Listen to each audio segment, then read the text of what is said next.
Mr. President, it's good to be here with you and with local elected and community leaders and with representatives of law enforcement.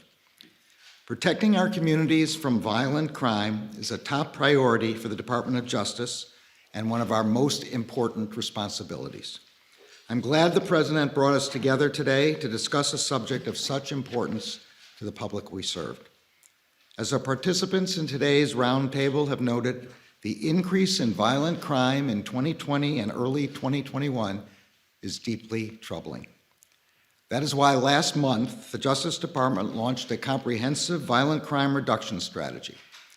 This strategy is built around four principles: setting strategic enforcement priorities, fostering trust with and earning legitimacy in our communities, investing in community-based prevention and intervention programs, and measuring the results of these efforts through a decrease in violent crime, not merely by arrests and convictions as if they were ends in themselves.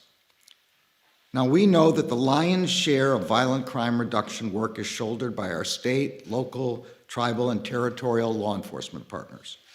Core to our strategy is targeted support of the critical work that you will be doing in the weeks and months ahead. Every one of our U.S. Attorney's offices is working with its local partners to establish an immediate plan to address the spike in violent crime that typically occurs during the summer. And the law enforcement components of the department are making enhanced resources available to help prevent and disrupt violent crime and to focus on the most dangerous, most violent offenders. The department is also strengthening our Project Safe Neighborhoods, our cornerstone initiative that brings together law enforcement and community stakeholders to develop solutions to pressing violent crime problems. Community-led efforts are vital to preventing violence before it occurs. The Justice Department has available over $1 billion in funding through over a dozen grant programs that can be used to support evidence-based community violence intervention strategies. And I want to say that's what I found particularly useful in our discussion just a few minutes ago, was the fact that there are such evidence-based programs available, and I'm hoping that you will get together with us so that we can spread those across the country, as well as, of course, funding your own. A properly functioning criminal justice system is essential to our efforts as well. The department has grant funding available to help cities resume court operations and services that were curtailed during the COVID-19 pandemic. That includes funding for technology and equipment, for courts to address the backlog of cases and enhance access to justice. We know that an effective violent crime reduction strategy must also address the illegal trafficking of firearms and focus on keeping guns out of the wrong hands. And so the department is delivering on the promises we made here at the White House in April. On May 7th, we issued a proposed rule to help address the proliferation of ghost guns. On June 7th, we issued a proposed rule to clarify that pistols equipped with certain stabilizing braces are subject to the same statutory restrictions as easily concealable short-barreled rifles. And on the same day, the department published model extreme risk protection order legislation for states to consider as they craft their own laws to reduce gun violence. We are now taking further steps. First, we will hold gun dealers that break the rules accountable for their actions. Most federally licensed firearms dealers operate legally in selling guns to individuals who have passed background checks. But those dealers that willfully violate the law increase the risk that guns will fall into the wrong hands. Absent extraordinary circumstances, ATF will initiate proceedings to revoke the licenses of dealers that willfully violate the law by failing to conduct required background checks, falsifying records, failing to respond to trace requests, refusing to permit ATF to conduct inspections, or transferring firearms to persons who are prohibited from owning them. Second, we are seeking funding to increase ATF's dealer inspection capacity and improve its effectiveness. ATF has very limited inspection resources. the President's fiscal 2022 budget requests resources to add inspection positions in every field division. The effectiveness of the enforcement program depends on the ability to identify and focus on those dealers that pose the greatest risk to public safety. Starting today, ATF will make clear to investigators in every field division that, as they prioritize inspections, they must consider the extent to which firearms sold by a dealer are later used in criminal activity. Third, we will improve information sharing with state, local, tribal, and territorial partners to help bring more intelligence and law enforcement resources to bear, as well as with the public to increase our own accountability.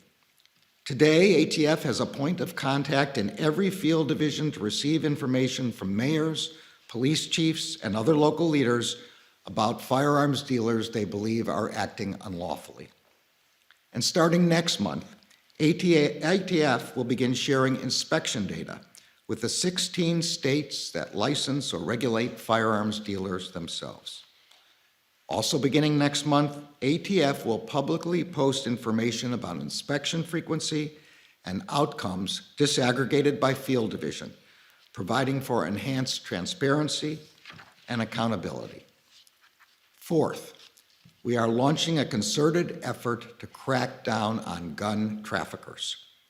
Yesterday, the department announced that it will establish 5 new cross-jurisdictional law enforcement strike forces within the next 30 days. The strike forces will focus on addressing significant firearms trafficking corridors that fuel violence in New York, Chicago, Los Angeles, the San Francisco Bay Area, and Washington, D.C., as well as in cities and towns along the way. The Justice Department's violent crime reduction strategy and our initiatives to stem the rising tide of illegal guns will save lives. But these steps alone will not solve the problem of violent crime. Success depends on all of us joining together, those of you in this room, the many like you across the country who are working to keep their communities safe, and the people of our communities themselves. I would now like to introduce President Biden, who has emphasized the importance of this issue and who has my gratitude for gathering us together today. Thank you. Thank you, General. Let me, before I begin, thank the participants in our roundtable today. 2 mayors, 3 mayors, chiefs of police, attorneys general, and community organizers are doing significant work in bringing down violent crime in their communities. There is no one answer fits everything, and it's about being engaged and multiple organizations being engaged. So I want to thank you for the time you spent with us today. And I warned you I'm coming back at you again for more information. And we just met, as I said, with a bipartisan group of mayors, law enforcement, and community leaders.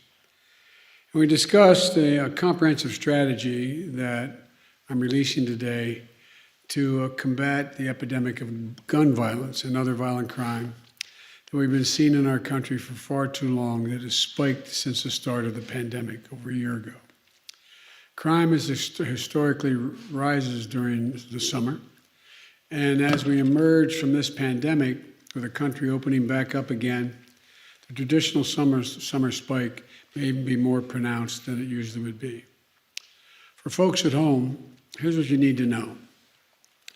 I've been at this a long time, and there are things we know that work that reduce gun violence and violent crime, and things that we don't know about. But things we know about, background checks for purchasing a firearm are important.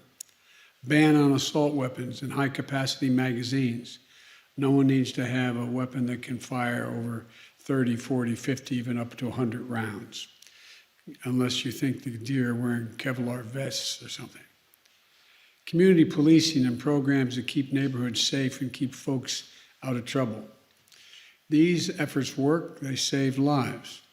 But over time, these policies were gutted and are woefully underfunded. In our conversation today, we talked about our strategy to supercharge what works while we continue to push the Congress to act on sensible gun violence legislation. First, we discussed cracking down, as you heard from the Attorney General, on rogue gun dealers. We know that if there is a strict enforcement of background checks, then fewer guns get into the hands of criminals.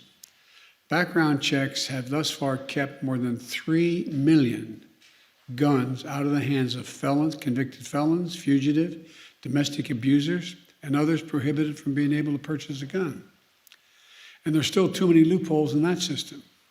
And today, enough rogue gun dealers feel like they can get away with selling guns to people who aren't legally allowed to own them. And I might add, the Second Amendment from the day it was passed limited the type of people who could own a gun and what type of weapon you could own. You couldn't buy a cannon. Those who say the blood of patriots, and all the stuff about how we're going to have to move against the government. Well, the tree of liberty is not water with the blood of patriots. What's happened is that there never been, if you want to think you need to have weapons to take on the government, you need F-15s and maybe some nuclear weapons.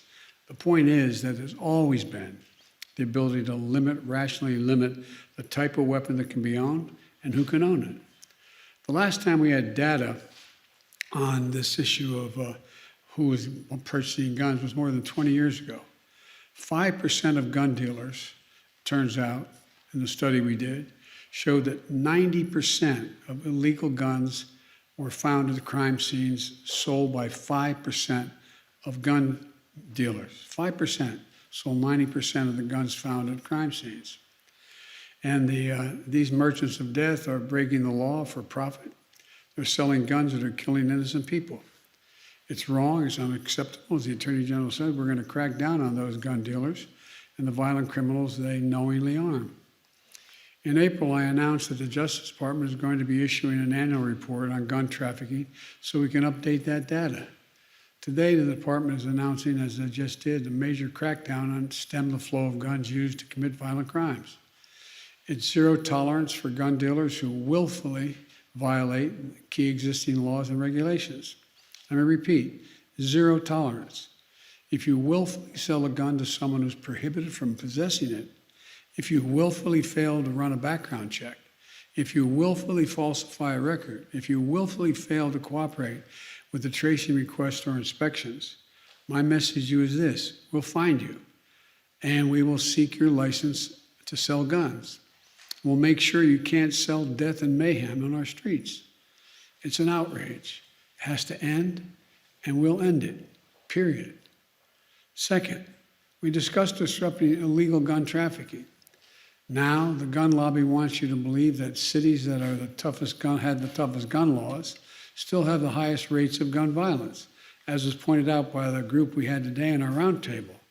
The violence is, so they argue, why do you need those gun laws if they don't work in cities that have tough laws?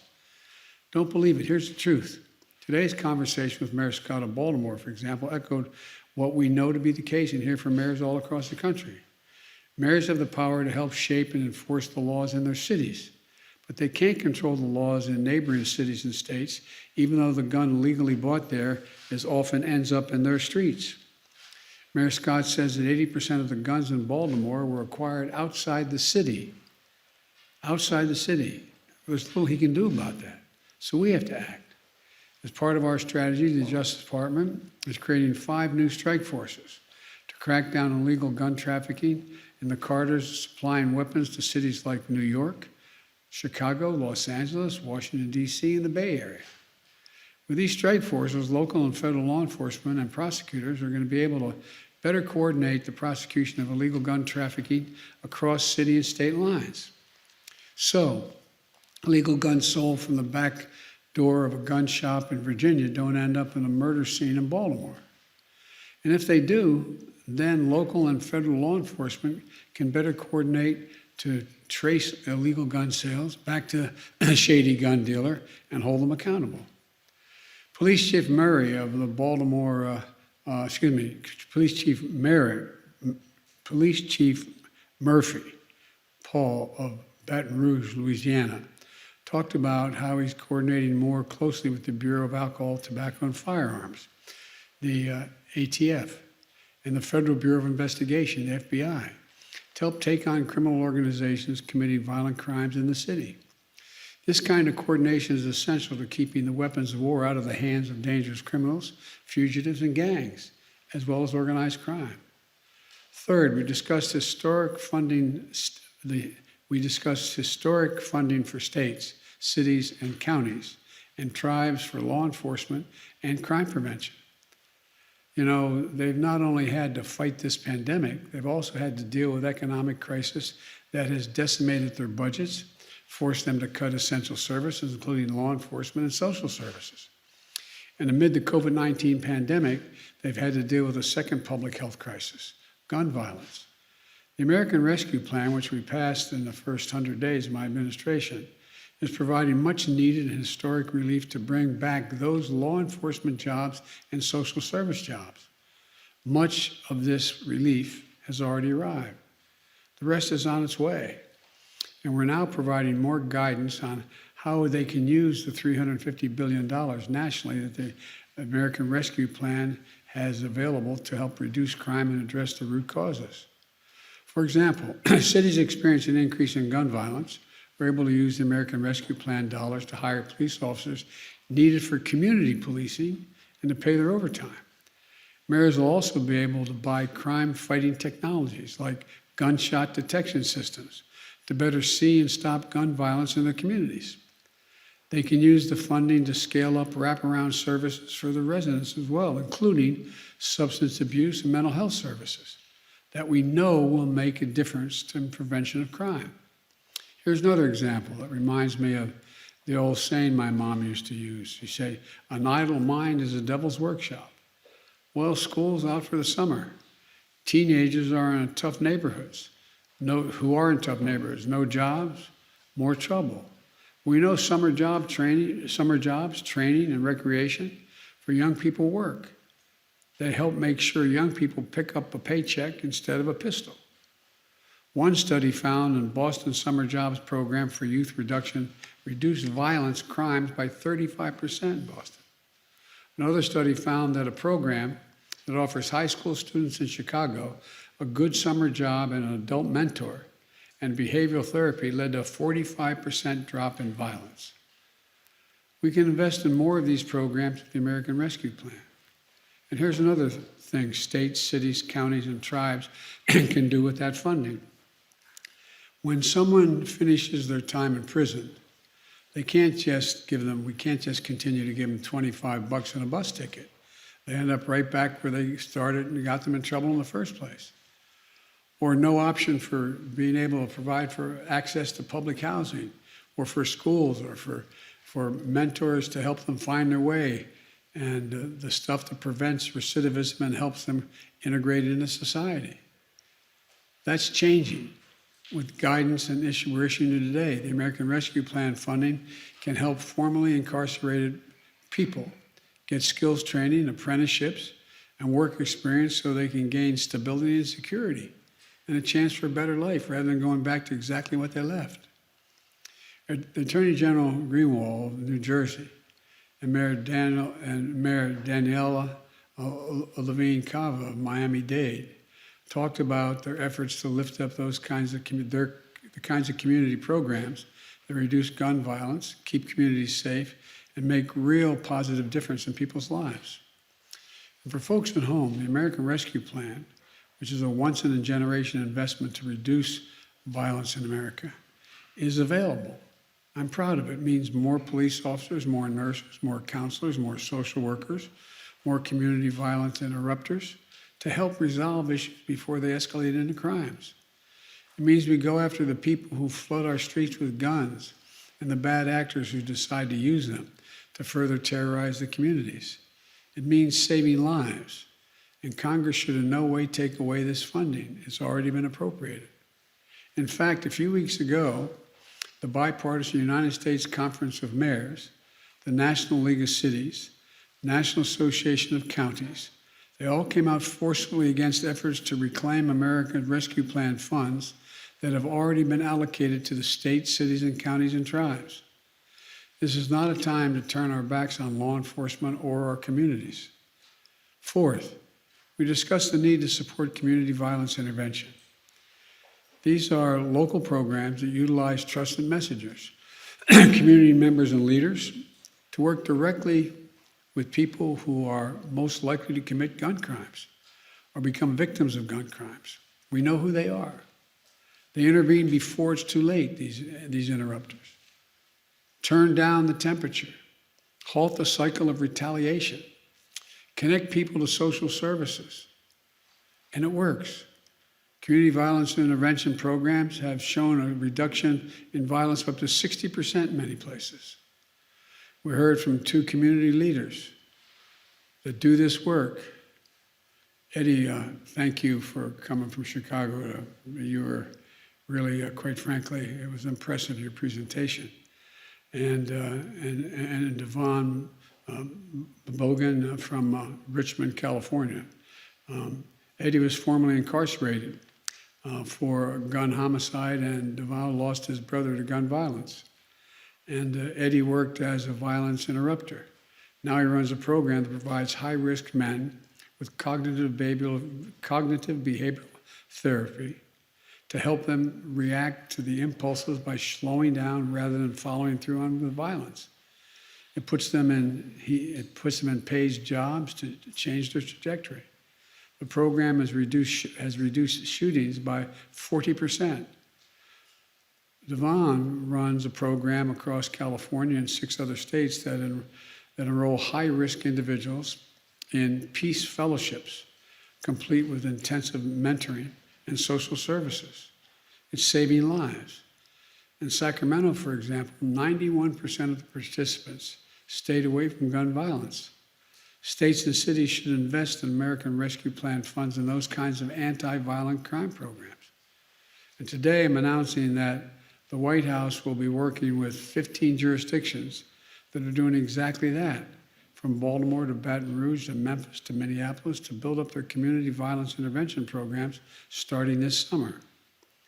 And Mayor Steve Allender of Rapid City, South Dakota, a Republican and a former chief of police himself, joined us today and will be part of the effort to help disrupt cycles of crime and violence in his community and nearby tribal communities.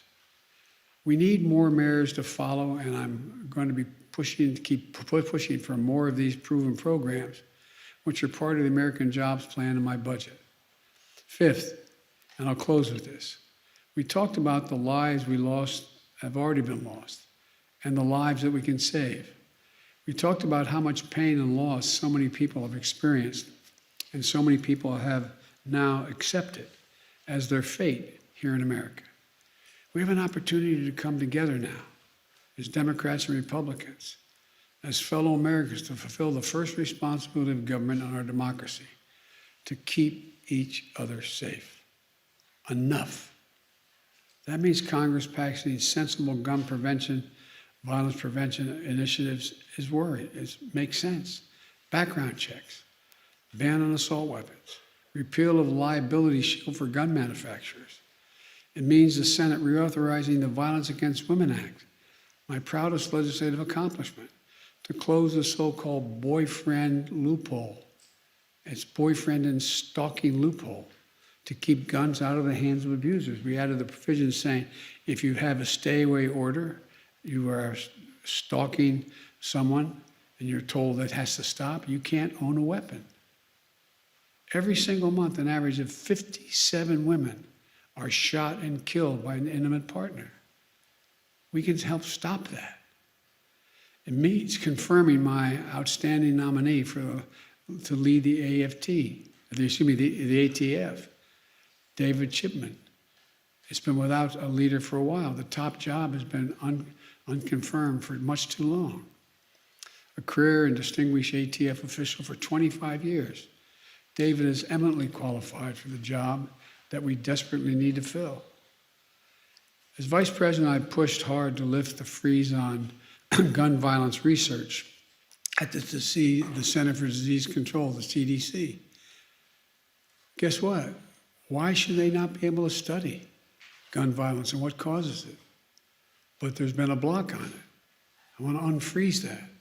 As president, my budget doubles funding for the gun violence research at the CDC and the National Institutes of Health, the NIH, to study gun violence as a public health threat that it is. And while we keep pushing there, Vice President Harris and I also, and our entire administration, will continue taking action where we can. Let's stop the proliferation of ghost guns, as we announced back in April with the Attorney General. We need to support the development of smart gun technologies. This doesn't affect responsible gun owners or Second Amendment rights. It helps keep guns out of the hands of people who shouldn't have them in the first place, from a child who accidentally picks it up to a burglar or a violent criminal trying to steal it and use it. We need to keep building on the gun violence and crime prevention strategy we're laying out today. Folks, this shouldn't be a red or blue issue. It's an American issue. We're not changing the Constitution. We're enforcing it, being reasonable. We're taking on the bad actors doing bad and dangerous things in our communities and to our country. Talk to most responsible gun owners and hunters. They'll tell you there's no possible justification for having 100 rounds in a magazine of a gun. Like I've said before, what do you think? The deer wearing Kevlar vest? Responsible gun owners will tell you that there are too many people today who are able to buy a gun but shouldn't be able to buy a gun. And these kinds of reasonable reforms have overwhelming support from the American people, including gun owners.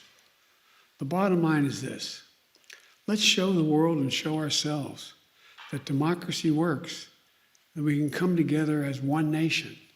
We can do this and save lives. So thank you. God bless you all, and may God protect our troops. And again, I thank you all for participating. But the bad news for you all is I'm coming back.